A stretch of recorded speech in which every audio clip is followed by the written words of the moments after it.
Hello and नमस्ते। आजको म यो भिडियोमा हाम्रो क्लास 10 को फिजिक्सको डिफ्रेन्ट च्याप्टरहरुको न्युमेरिकल्सहरु कसरी गर्ने, कुन कुन न्युमेरिकल्सहरु बढी इम्पोर्टेन्ट छ, what are the tricks that we need to know भन्ने कुरा डिस्कस गर्न गइरहेको छु। सबैभन्दा पहिलो च्याप्टर म यहाँ फोर्सको कुरा गर्छु। फोर्स यो च्याप्टरमा न्युमेरिकल सोध्न सक्ने 3-4 वटा सेक्सनहरु छ। म पहिला सबै सेक्सनहरुलाई देखाउँछु। Gravitation,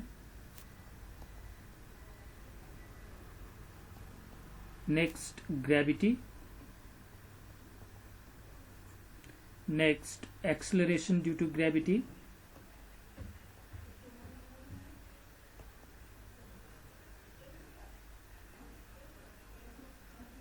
gravity, right? It's denoted by small g, and another is weight. Weight पनि कसरी क्याल्कुलेट गर्ने भन्ने कुरा है। अब यसमा यो ग्रेभिटेसनको कुरा गरौँ। ग्रेभिटेसन निकाल्ने मैले पहिला फर्मुला सबैको म एउटा फर्मुला दिन्छु अनि त्यसलाई कसरी अप्लाई गर्ने भनेर डिस्कस गरौँला। Gravitation is the force. यो फोर्स नै हो। दुईटा मास बीचमा हुने अट्र्याक्सनलाई हामीले के भन्छ? ग्रेभिटेसन। सो यो निकाल्ने एउटै फर्मुला छ, क्यापिटल जी m1 m2। m1 र m2 भनेको जुन दुईटा मासमा अट्र्याक्सन हुन्छ तिनीहरूको मास एन्ड तिनीहरूको बीचको distance d square. By using this formula we can calculate. Now let's move to the next part, gravity. Gravity भनेको कुनै पनि हेभियनली अब्जेक्टले अर्को अब्जेक्टलाई तान्ने। यो दुईटा कुरा, यसको हामीले दुईटा फर्मुला युज गर्न पर्ने हुन सक्छ। एउटा F is capital G, mass of heavenly object, and mass of small object by radius square if object is on the surface.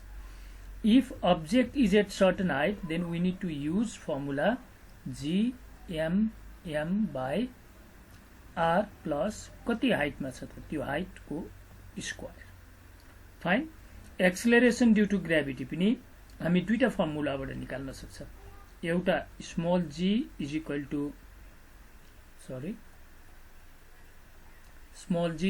Two gm by r square, र यदि अब्जेक्ट हाइटमा नभएर सर्फेसमा नभएर, यो सर्फेसमा छ भने यो फर्मुला, सर्फेसमा नभएर सर्टन हाइटमा छ भने gh is equal to gm by r plus h whole square. Right. Weight पनि त्यही नै हो। वेट भनेको ग्रेभिटी हो। कति फोर्सले हेभियनली अब्जेक्टले कुनै पनि स्मल अब्जेक्टलाई आफ्नो सेन्टरतिर तानेको हुन्छ, हामीले त्यसलाई वेट भन्छ। सो वेट निकाल्ने formula gm by r square सर्फेसमा छ भने, होइन भने gm by r plus h square यदि सर्टन हाइट h हाइटमा छ भने। और you can also use w is equal to mg। यो g निकालेर पनि हामीले वेट निकाल्न सक्छ। अब आजको यो भिडियोमा मैले यो ग्रेभिटेसन सम्बन्धी डिस्कस गर्छु है। ग्रेभिटेसन सम्बन्धी कस्तो न्युमेरिकलहरु हुन्छ, त्यसमा कति भेराइटीको, कति डिफ्रेन्ट टाइप्सको न्युमेरिकलहरु हुन्छ, र त्यो न्युमेरिकललाई हामीले कसरी सल्भ गर्न सक्छ। मैले यो न्युमेरिकलमा मात्र फोकस नगरेर हामीले यसको थ्योरी पार्ट पनि यसमा रिलेट गर्छौं। थ्योरी नबुझिकन हामीले न्युमेरिकल गर्न सक्दैन।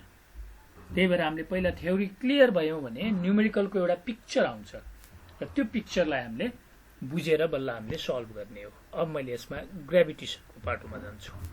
Let's look at gravitation related numerical. अब ग्रेभिटेसन सम्बन्धी हामीले न्युमेरिकल सल्भ गर्नलाई पहिला हामीले यो ग्रेभिटेसनको थ्योरी बुझौँ है। एक्ज्याक्टली हो भनेको के हो? हामी सबैले बुकबाट पढेको छ, दुईटा मासमा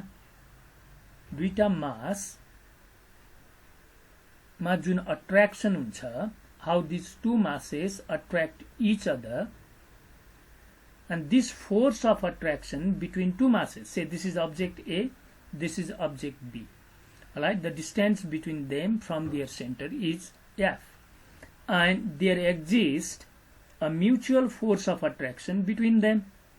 Right? Say this mutual force of attraction, what we call gravitation, is F. Now look at here.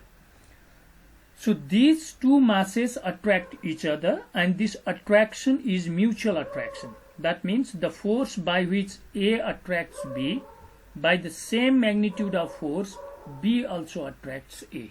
यो दुईटैले एक अर्कोलाई बराबर फोर्सले तान्छ भनेको. अनि हामीले ग्रेभिटेसनमा के हेर्यो भने दिस ग्रेभिटेसन F, राइट, यहाँ F भनेको gravitation,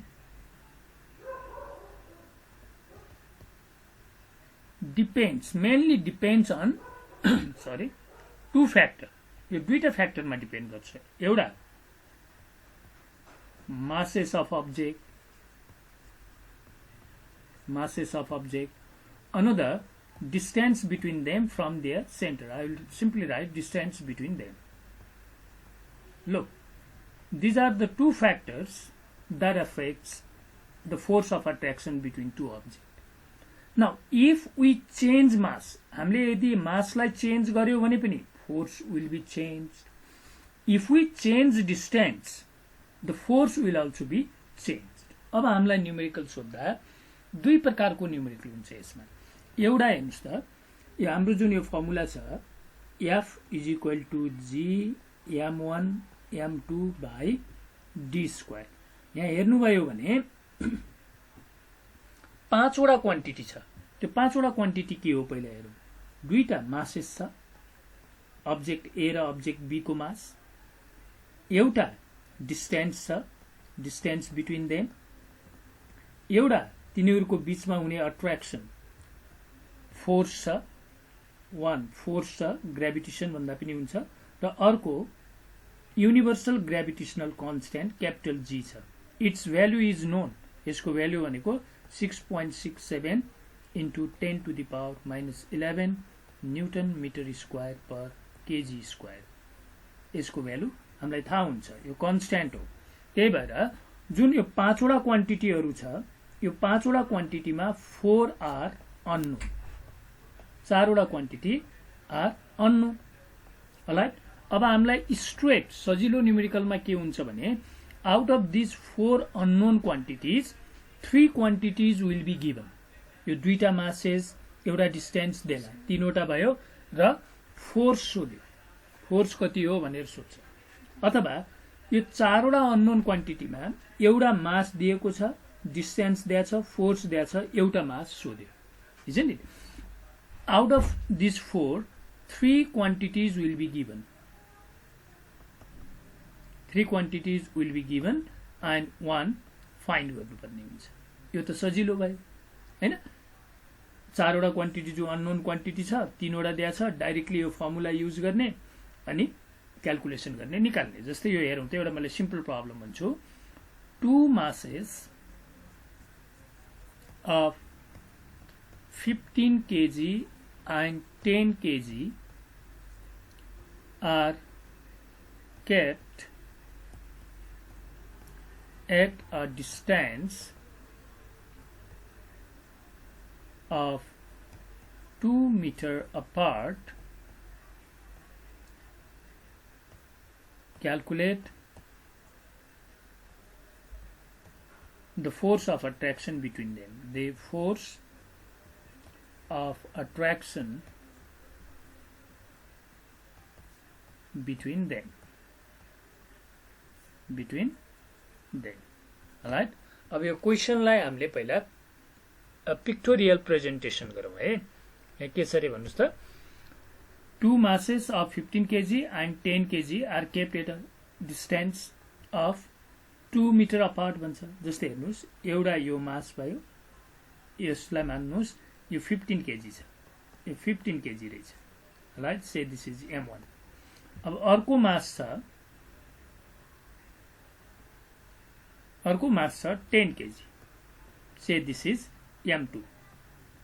and they are kept, यिनीहरूको बीचको डिस्टेन्स कति भनेको छ सेन्टरबाट, it's 2 meters. the distance is 2 meters. and you are asked what is the force of attraction between them. F is equal to 1. Alright. So given भनेर लेखिदिनुस् यो given के छ m1 is equal to 15 kg, m2 is equal to 10 kg, distance between them d is equal to 2 meter and f is equal to what? Now we know f is equal to के हुन्छ रे g m1 m2 by d square. So just place the value.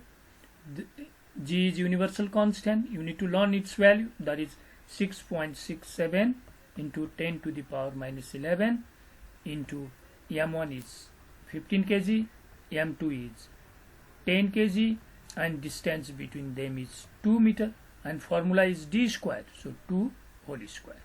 Now do the calculation, you will get the value. So whatever the answer comes after doing this calculation, whatever the answer comes, that unit is Newton. Therefore the force of attraction